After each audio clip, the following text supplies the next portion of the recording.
सत्यानन्द चिदात्मने सर्वान्तरात्मने श्रीमद् वेङ्कटेशाय मङ्गलम्। स्वतः सर्वविदे सर्वशक्तये सर्वशेषिने सुलभाय सुशीलाय वेङ्कटेशाय मङ्गलम्।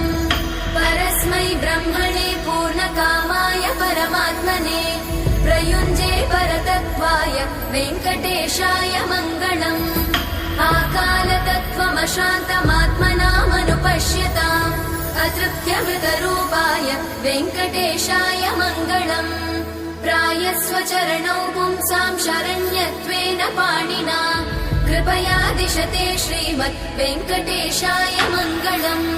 दयामृततरङ्गिण्यास्तरङ्गैरिव शीतलै अपाङ्गैः सिञ्चते विश्वम् वेङ्कटेशाय मङ्गलम्।